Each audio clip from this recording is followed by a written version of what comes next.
오늘 우리에게 주시는 생명의 말씀은 사도행전 27장 34절에서 44절 말씀입니다. 할렐루야. 옆에 분과 인사하시겠습니다. 잘 되고 있습니다. 기도하면 됩니다.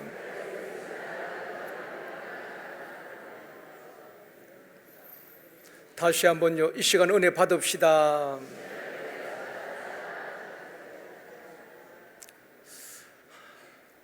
독일의 루터가 종교개혁을 시작한 해가 1517년입니다. 루터보다 100년 앞선, 그리고 종교개혁의 불씨를 지핀 사람이 체코의 얀 후스란 사람입니다. 저는 개인적으로 루터도 칼빈도 중요하지만 얀 후스란 이 인물이 교회사에 굉장히 중요한 분이라고 생각이 되어집니다.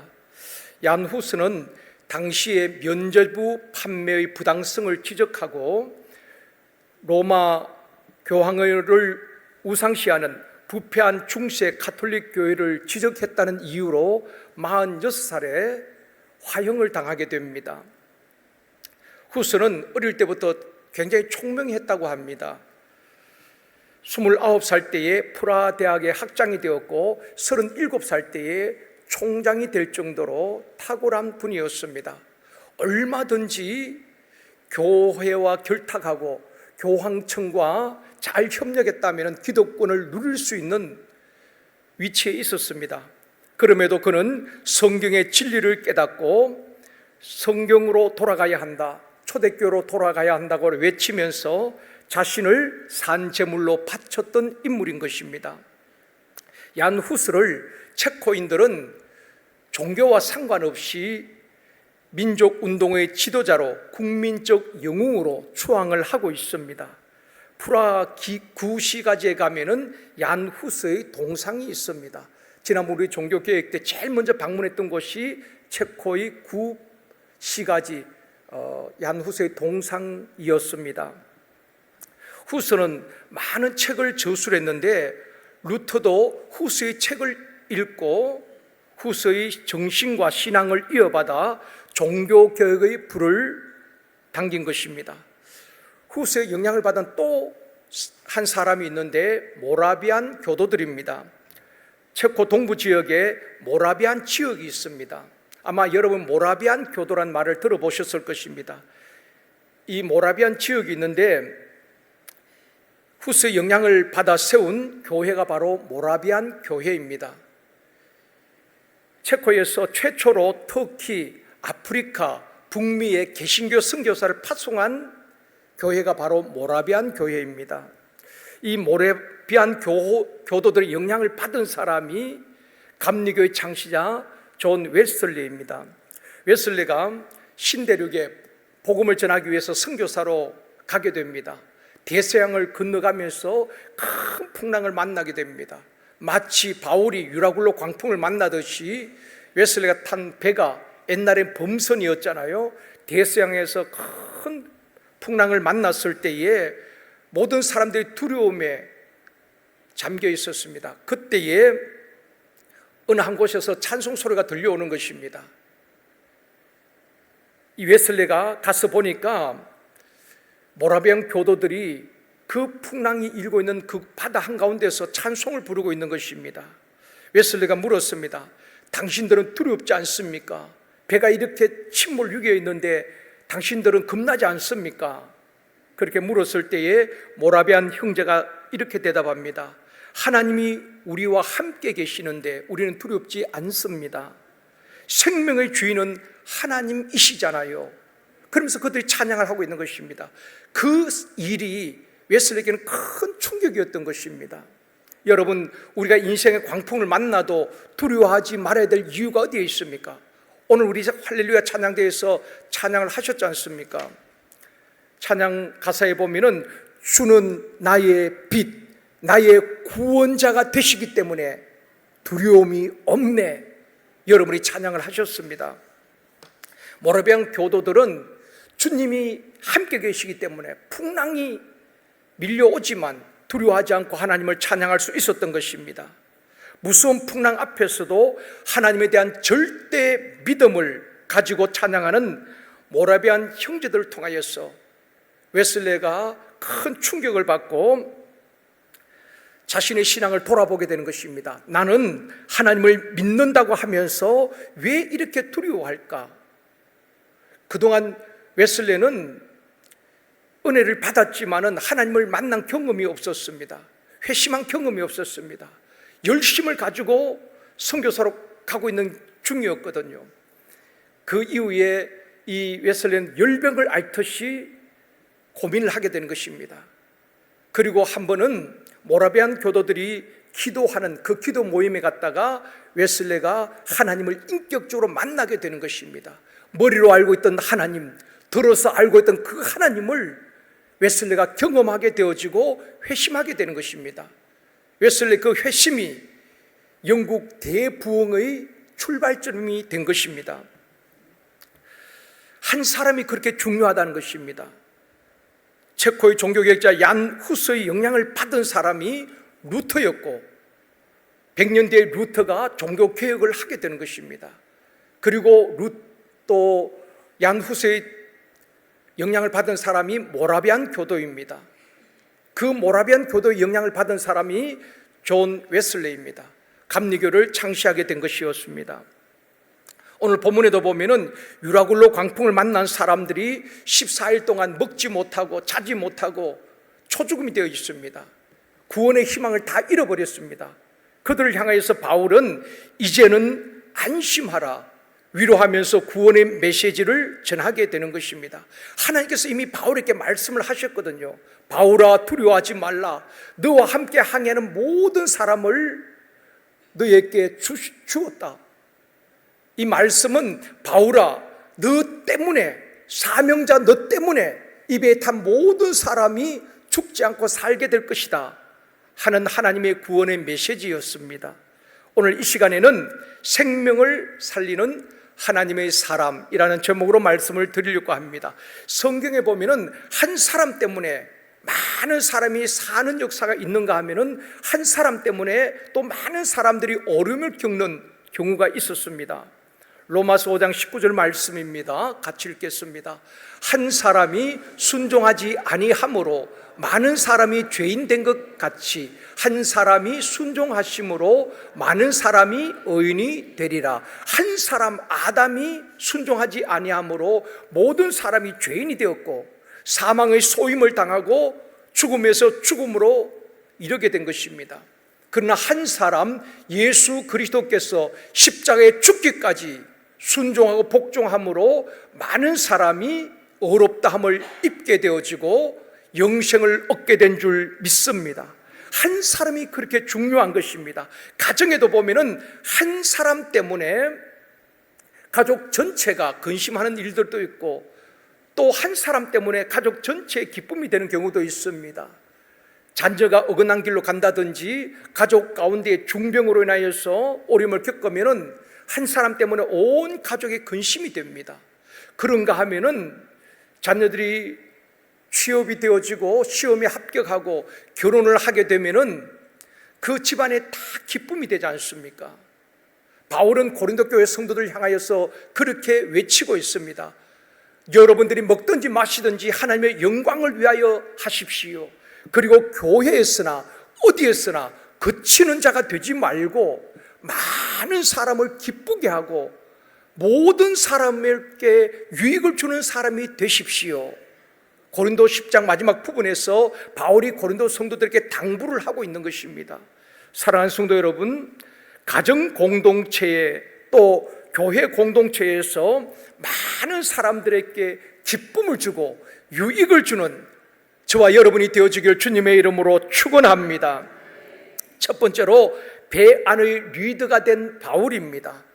바울은 죄수의 몸으로 로마로 호송을 당하고 있습니다. 로마에 여행 가는 것이 아닙니다. 죄인의 몸으로 지금 호송 중에 있는 것입니다. 그 배에 탄 바울 포함 276명의 안전과 호송 책임자는 백부장 율리오였습니다.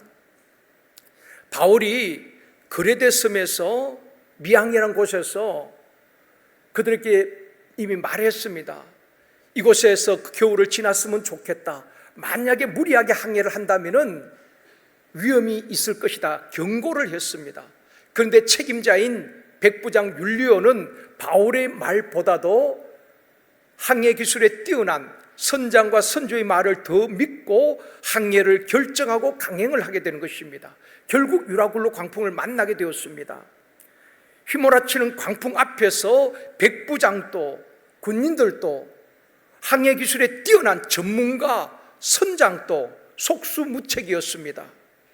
전문가인 지식과 경험도 아무런 도움이 되지 않았습니다. 그렇게 소중하게 여기던 귀중품도 물건도 배의 기구도 다 바다에 던지게 되는 것입니다. 지금까지는 백부장 율리오가 모든 결정을 하고 책임을 졌습니다. 또 지시를 했습니다. 그런데 유라굴로 광풍을 만난 이후에 배 안의 실제적인 리더는 바울로 바뀌게 되는 것입니다. 백부장 율리오도 바울을 신뢰하고 바울의 말을 들을 수밖에 없었습니다. 살 수 있는 길은 하나님의 사람 바울의 말을 듣는 길뿐이었습니다. 바울이 배 안에서 실제적인 리더가 되었다는 것입니다. 31절 말씀 우리 같이 읽겠습니다. 바울이 백부장과 군인들에게 이르되 이 사람들이 배에 있지 아니하면 너희가 구원을 얻지 못하리라 하니, 바울이 백부장과 군인들에게 오히려 명하는 것입니다. 이 사람들이 배 안에 있지 아니하면 구원받지 못할 것이다. 그래서 군인들이 바울의 말을 듣고 사람들 도망가지 못하도록 그룹배의 줄을 다 끊어버리게 되는 것입니다. 마치 홍수 심판 때에 방주 안에 있어야지 구원을 받는 것입니다. 방주 안에 있었던 노아의 8 식구와 모든 동물들은 다 구원을 받게 되는 것입니다.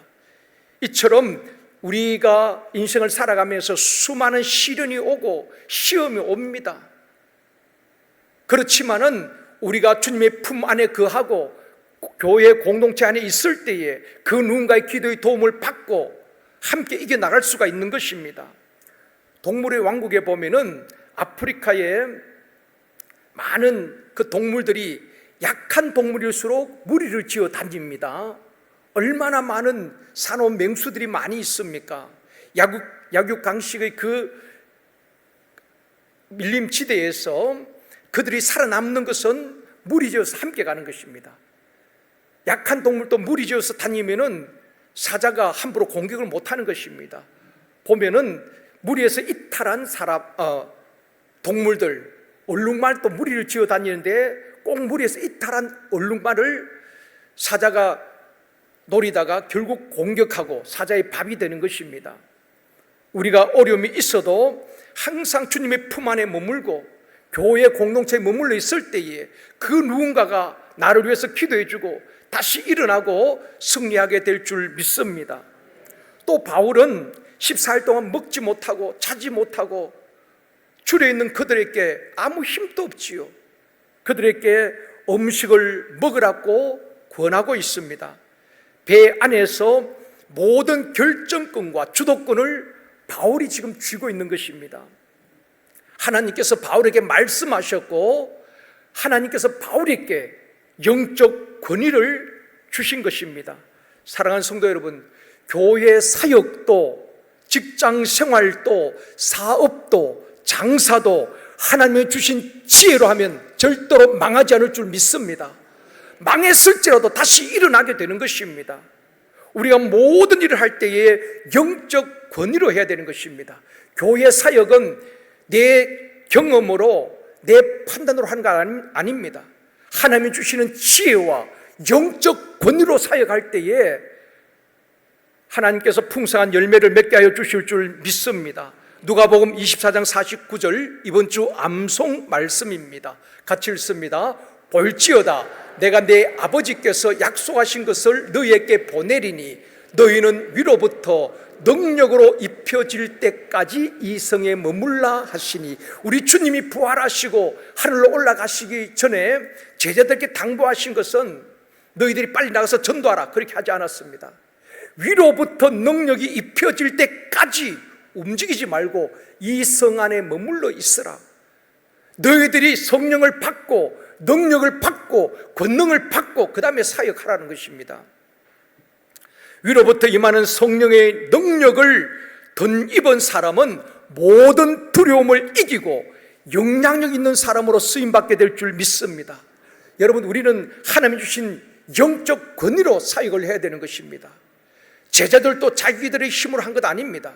위로부터 성령으로 충만하고 능력이 임하게 된 것입니다.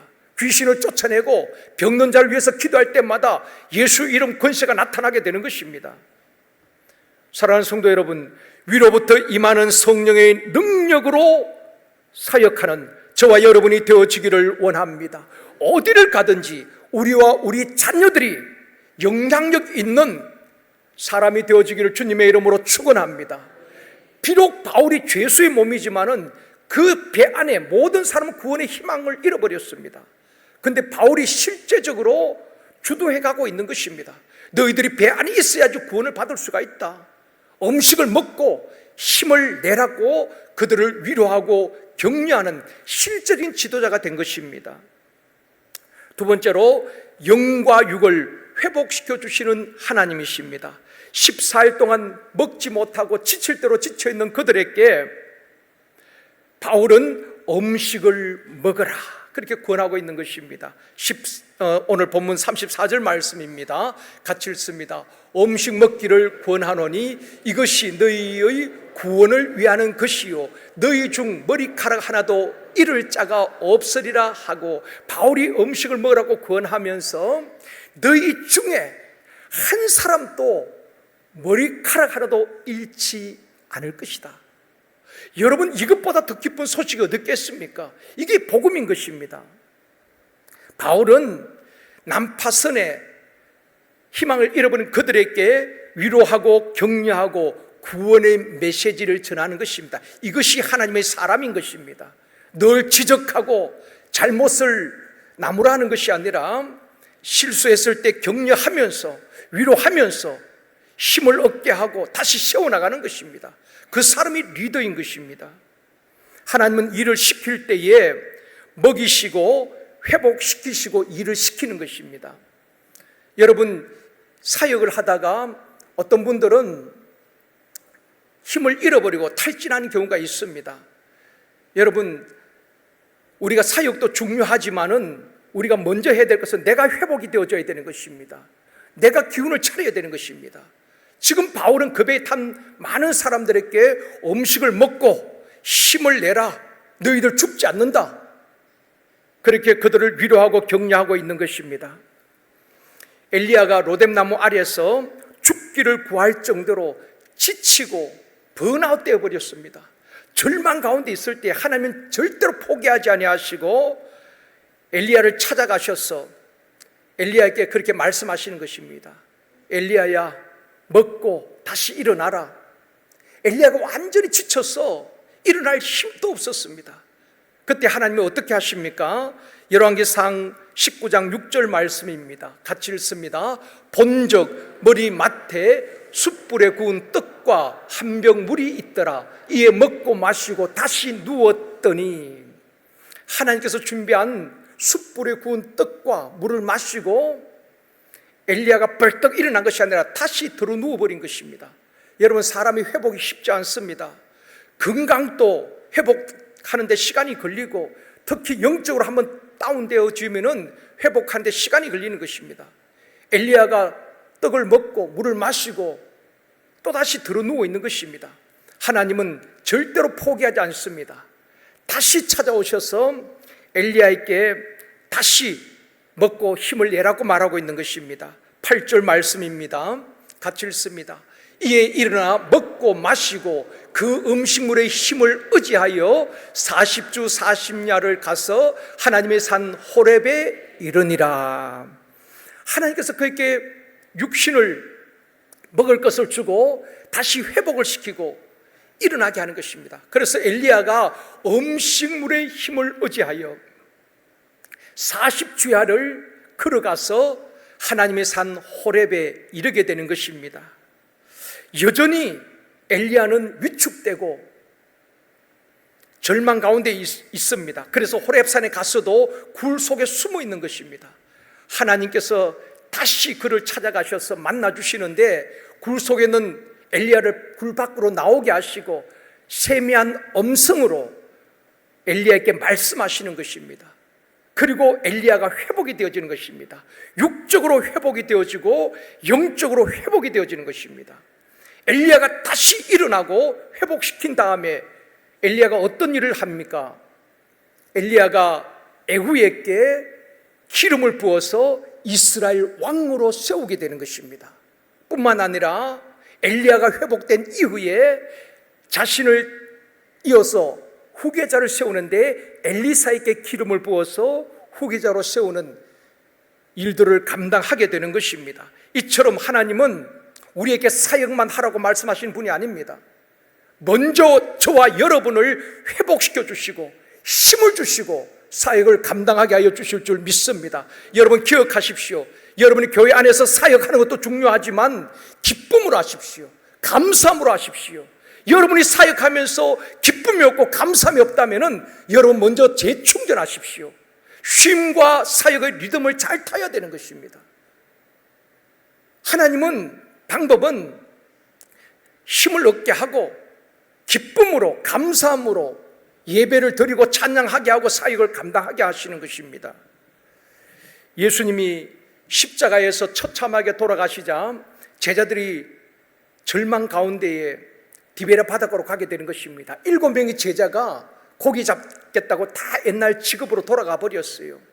제자 훈련 받아도 우리가 늘 충만하지 아니하면은 옛날 모습으로 옛날 습관으로 돌아가게 되어 있습니다. 육이 얼마나 강한지 모릅니다. 그래서 주님이 다시 그 디베랴 바닷가에 찾아오셔서 부활의 주님이 제자들에게 말씀하시는 것입니다. 얘들아 고기가 있느냐? 없습니다.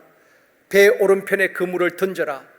말씀에 순종하였을 때에 그물에 풍성하게 고기가 잡히게 됩니다. 요한복음 21장 9절 12절 말씀입니다. 같이 읽습니다. 육지에 올라보니 숯불이 있는데 그 위에 생선이 놓였고 떡도 있더라. 예수께서 이르시되 와서 조반을 먹으라. 저는 성경을 읽으면서 우리 하나님이 숯불을 참 좋아하시는구나. 엘리야를 먹일 때도 숯불에 떡을 구워서 먹여주시고 제자들께도 숯불에 생선을 딱 구워가지고 떡도 같이 있더라. 우리 교회 떡을 참 좋아하잖아요. 엘리야에게도 구운 떡을 먹이고 제자들에게도 구운 떡을 먹여서 회복을 시키는 것입니다. 그리고 와서 조반을 먹으라. 무엇을 보여줍니까? 우리 주님은 일만 시키는 분이 아니라 먼저 저와 여러분을 회복시키시는 것입니다. 육을 회복시키시고 영을 회복시키시고 그럴 때 내가 힘있게 감사함으로 기쁨으로 그 사역을 감당할 수가 있다는 것입니다. 여러분 사역을 억지로 하면 안 됩니다. 그러면 열매가 좋지 않습니다. 나는 이렇게 열심히 하는데 저 사람은 안 한다고 불평할 것 없습니다. 내가 열심히 내게 주어진 일들을 감당하면 되는 것이고 다른 사람들이 지쳐 있으면 그분들을 위해서 기도하고 그분들도 힘을 얻고 다시 사역을 할 수 있도록 도와줘야 되는 것입니다. 우리 주님은 영과 육을 회복시키시고 다시 사역을 감당하게 하시는 것입니다. 오늘 본문 35절 말씀입니다. 같이 읽습니다. 떡을 가져다가 모든 사람 앞에서 하나님께 축사하고 떼어 먹기를 시작하네. 이 말씀을 여러분 공간복음에서 다 보셨죠? 예수님께서 오병이의 기적을 행하실 때에 어린아이가 갖고 있는 떡 5개와 물고기 2마리를 가지고 하늘을 우러러 축사하시고 떼어 주었는데 그때에 많은 사람들이 배불리 먹고 12강주를 거두게 되듯이 바울도 지금 이 난파선 안에서 떡을 가져다가 모든 사람 앞에서 하나님께 축사하는 것입니다. 그리고 떡을 나누어 먹게 하는 것입니다. 모든 사람들이 배불리 먹게 됩니다. 36절 37절 말씀입니다. 같이 읽겠습니다. 그들도 다 안심하고 받아 먹으니 배에 있는 우리의 수는 전부 276명이더라. 모두가 이제 바울의 말에 안심하고 그동안 얼마나 불안했습니까? 이제 다시는 가족들도 못 보겠구나. 나는 이 배에서, 이 바다에서 죽는구나. 모든 사람들의 절망과 두려움 가운데에 포기하고 있을 때에 바울이 이제는 안심하라, 떡을 먹고 힘을 내라. 그럴 때 그 배에 탔던 사람들이 안심하고 떡을 먹고 그렇게 힘을 얻게 되는 것입니다. 그 배에 탔던 사람이 바울 포함 276명이었더라. 그렇게 말씀을 하고 있습니다. 세 번째로 생명을 살리는 하나님의 사람입니다. 오늘 본문의 설교의 핵심은 세 번째 대지입니다. 하나님의 사람은 어디를 가든지 생명을 살리는 사람인 것입니다. 성경에 보십시오. 하나님의 사람은 어디를 가든지 죄와 허물로 죽었던 영혼을 살려내는 것입니다. 그게 하나님의 사람이고 그런 사람이 역사의 주역인 것입니다. 다른 사람을 짓밟고 다른 사람 시험 들게 하고 다른 사람에게 상처 주는 사람이 아니라 나로 인해서 다른 사람을 살려내는 것입니다. 독재자들은 많은 사람을 죽음으로 몰고 가는 것입니다. 독재자 히틀러는 유대인 600만 명을 잔인하게 학살했지 않습니까? 캄보디아 사람들이 지금도 아픔으로 간직하고 있는 킬링필드, 아마 영화도 다 나왔지 않습니까? 킬링필드는 죽음의 들판이란 뜻입니다. 1975년에서 79년 3년 8개월 동안 폴포트의 공산주의 단체 크메르 루주가 당시의 정치인들, 지도자들, 양민들 200만 명을 학살합니다.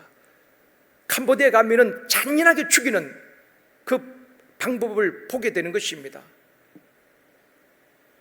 많은 사람들은 200만 명에서 300만 명까지 학살을 했다고 합니다.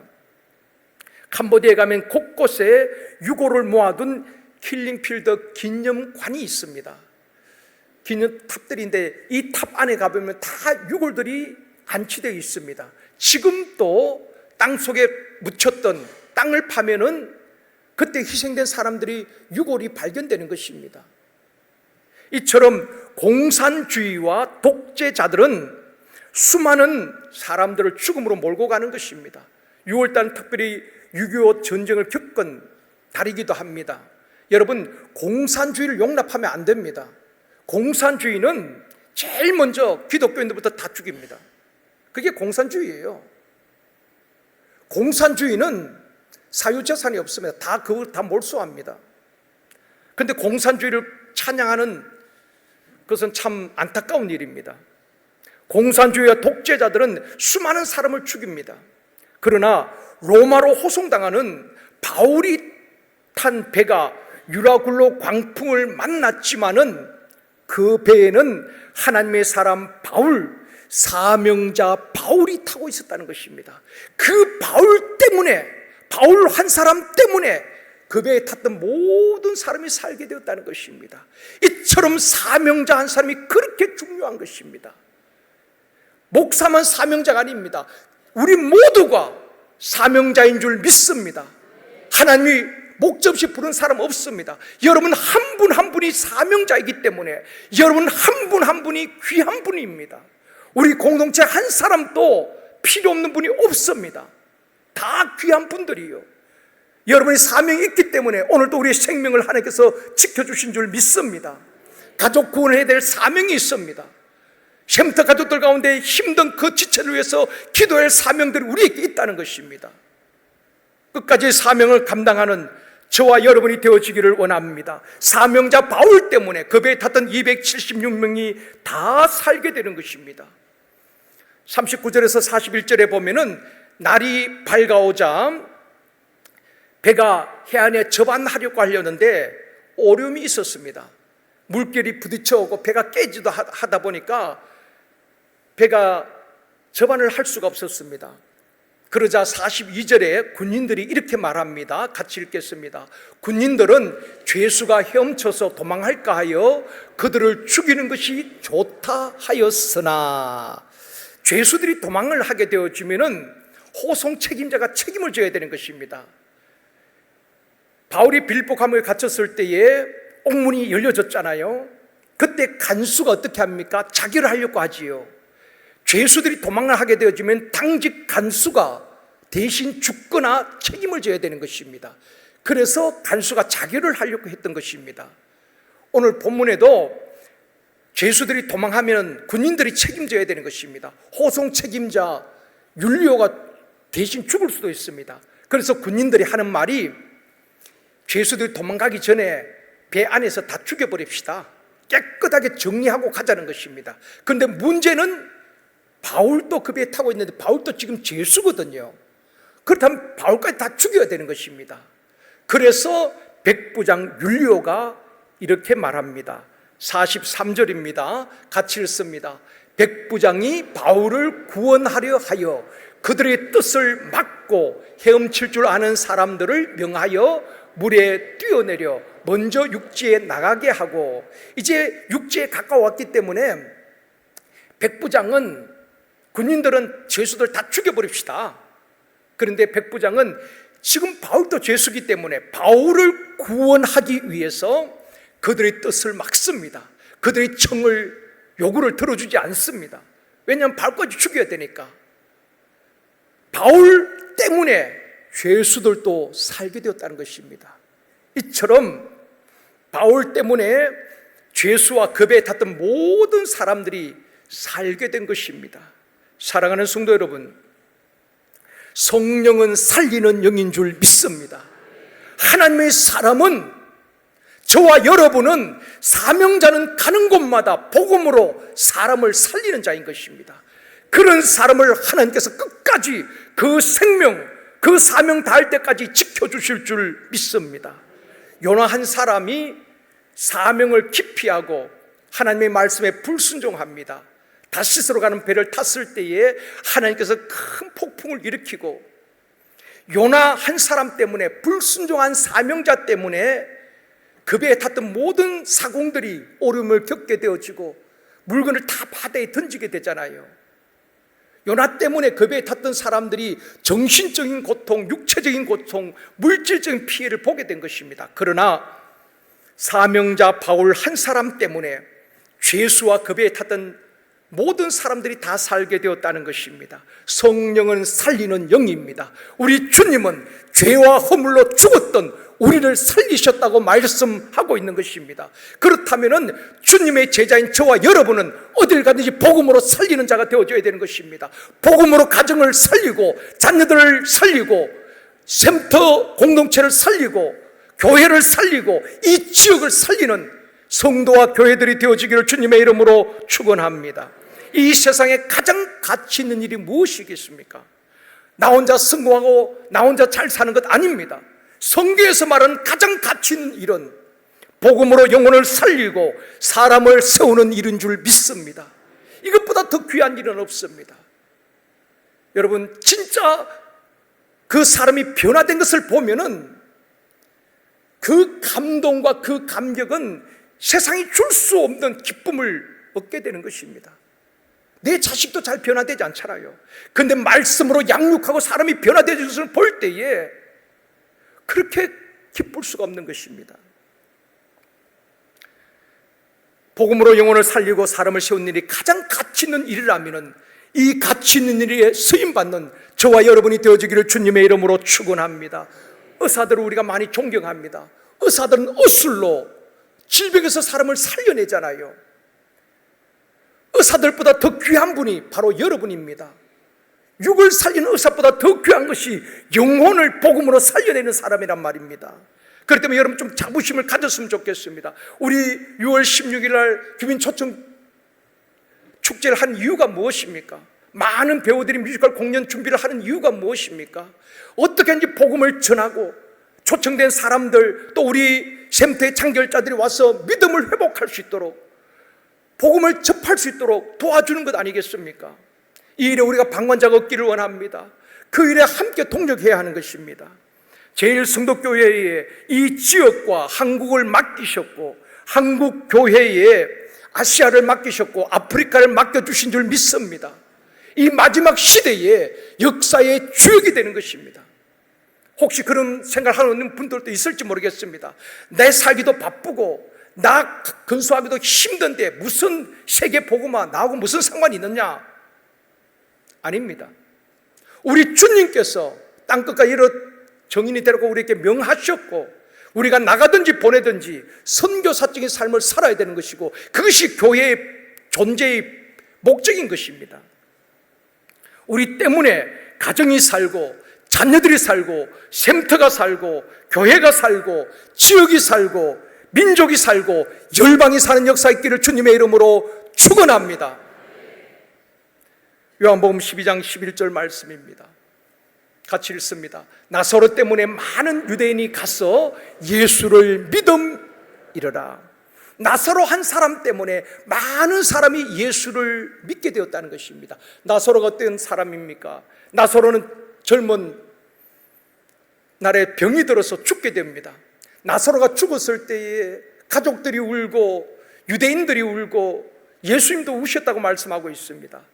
주님이 가셔서 죽어 냄새난 나사로를 살리셨습니다. 그러자 어떤 일이 일어났습니까? 죽었던 자가, 냄새나는 나사로가 살아났을 때에 수많은 유대인들이 예수를 믿게 되었다는 것입니다. 나사로 때문에, 나사로가 살아난 것 때문에 많은 유대인들이 예수를 믿었다는 것입니다. 그렇다면 내가 살아야지 남을 살릴 수가 있는 것입니다. 내가 회복되어져야지 남을 도울 수가 있는 것입니다. 내가 영적으로 살아야지 가정을 살리고, 자녀들을 살리고, 샘터를 살리고, 교회를 살릴 수 있는 줄 믿습니다.